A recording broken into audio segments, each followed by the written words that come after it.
बिरजू अपनी पत्नी सीमा के साथ एक पुरानी सी झोपड़ी में रहता था। उसके साथ उसकी बूढ़ी माँ और कुंवारी बहन भी रहा करती। बूढ़ी माँ अक्सर बीमार रहती और कुंवारी बहन की शादी करनी थी। इन सब जिम्मेदारियों के बीच पत्नी सीमा बूढ़ी माँ का ध्यान रखती, उनके खाने पीने का, उनके हर काम का।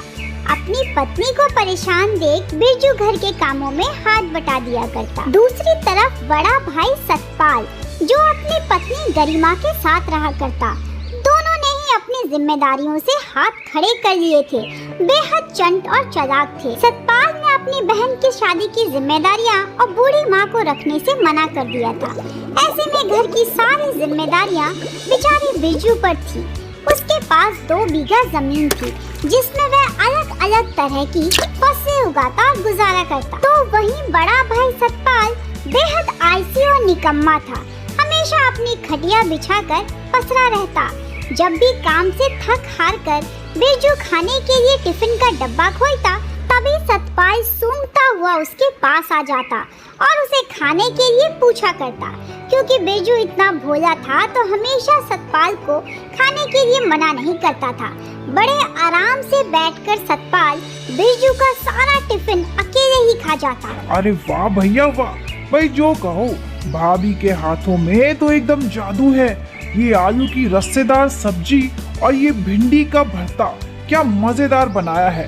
सच में भाई मजा आ गया भाभी के हाथ का स्वादिष्ट खाना खाकर। हर रोज इसी तरह सतपाल बिरजू को बुद्धू बनाकर उसका टिफिन पूरा खाली कर दिया करता। लेकिन इन सब से अनजान बिरजू दिन रात अपनी खेतों पर मेहनत करता, क्योंकि इतना बड़ा परिवार जो चलाना था। तो वहीं सतपाल पूरे दिन अपने खेत में खटिया बिछाकर पसरा रहता और बिरजू पर नजर भी रखता था। आखिरकार बिरजू की मेहनत रंग लाई। लहलहाती बैंगन की सुंदर सुंदर फसलें उसके खेतों में चमक रही थी। बड़े ही पौष्टिक, लंबे और अच्छे किस्म के बैंगन की पैदावार बिरजू के खेतों में हुई थी। बिरजू ने देखकर बहुत खुश था। अरे वाह, कितने अच्छे किस्म के बैंगन की खेती हुई है। जरा देखो तो सही, एक ही पौधे में कितने सारे बैंगन के गुच्छे हैं। अरे वाह। तो वहीं आलसी भाई सतपाल के खेत में सड़े गले आलू की पैदावार हुई थी। कुछ छोटे तो कुछ बोने तो कुछ खराब, मिट्टी से सने हुए। बिरजू ने अपने बैंगन की फसलों को खोदते हुए अपने भाई सतपाल से कहा, अरे भाई सतपाल, तुम्हारी खेती कैसी हुई है इस साल? अरे पूछो ही मत, क्या मजेदार आलू की खेती हुई है।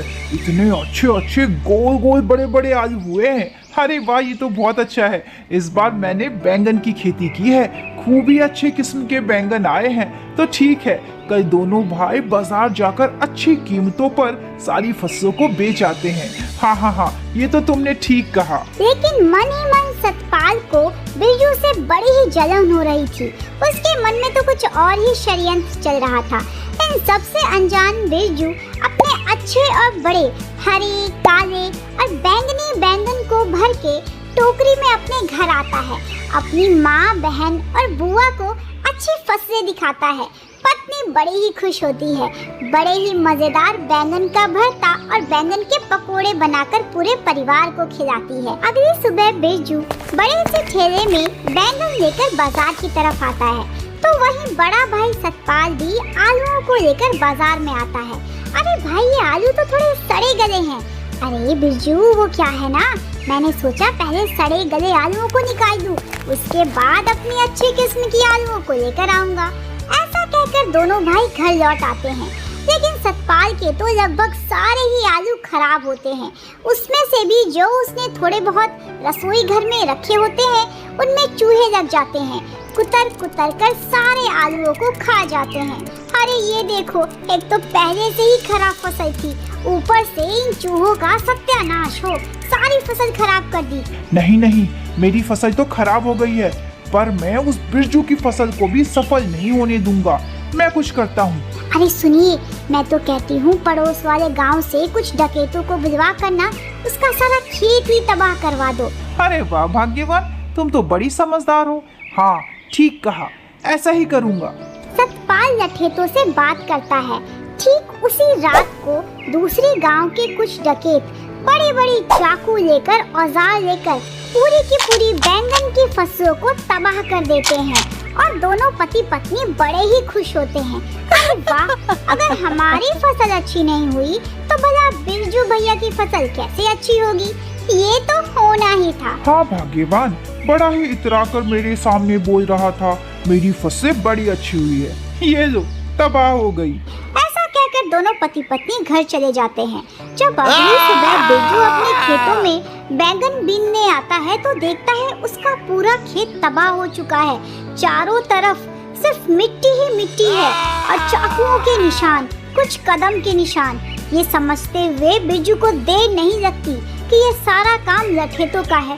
लेकिन सतपाल, लठेतों को बुलाया किसने और मेरा ही खेत क्यों? अब क्या कर सकते हैं भाई, तेरे ही खेत में आए, तेरी ही फसलें बर्बाद कर दी। चल अब शांत हो जा, अब भगवान को यही मंजूर था। तुम ठीक कहते हो, भगवान चाहते ही नहीं कि मैं तरक्की करूं। बेचारा बिरजू अपने घर की तरफ लौट जाता है तो वहीं खुशी खुशी सतपाल अपनी पत्नी को सारी खबर सुनाता है। चलो ये तो अच्छा हुआ, हमारा अच्छा नहीं हो सकता तो बिरजू भैया का भी अच्छा नहीं होगा। इधर बिरजू बेहद उदास हो जाता है। आंखों में आंसू लिए हुए अपनी पत्नी को सारी घटना के बारे में बताता है। दोनों पति पत्नी सर पर हाथ रखकर जोर जोर से रोने लगते हैं कि तभी दरवाजे पर एक दस्तक होती है और एक भिक्षुक बिरजू से कहता है, बेटा बहुत दिनों से भूखा हूँ, अन्न का एक दाना पेट में नहीं गया, कुछ दे देते तो बूढ़े बाबा की मदद हो जाती। बाबा मैं तो खुद ही कंगाल हूँ, माफ करना मैं कुछ नहीं दे सकता। कि तभी अंदर से पत्नी सीमा कहती है, अब हम तो बर्बाद हो ही चुके हैं, थोड़ा बहुत जो अनाज है इस बुजुर्ग को दे दो, क्या पता कब किसकी दुआ क्या असर कर जाए। आप जाइए, और ये थोड़े बहुत चावल बचे हैं, इसमें मैंने नमक और मिर्च मिला दिया है, जाइए उस बुजुर्ग बाबा को दे दीजिए। ठीक है भाग्यवान। ऐसा कहकर बिरजू चावल से भरा हुआ कटोरा उस बुजुर्ग को दे देता है।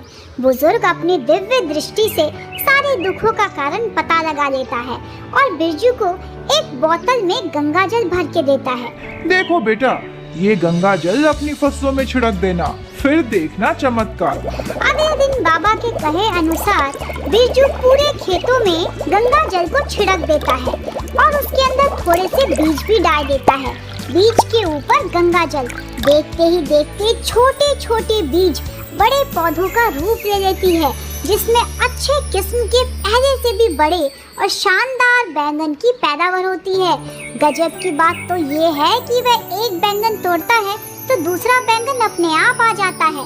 बिरजू बहुत खुश होता है, एक टोकरी में सारे बैंगनों को काटकर इकट्ठा करता है। उन बैंगनों को लेकर वह बाजार जाता है, क्योंकि उस वक्त बैंगन की खेती पूरे गांव में सिर्फ बिरजू ने ही की होती है, तो पूरे भीड़ का सैलाब उमड़ आता है।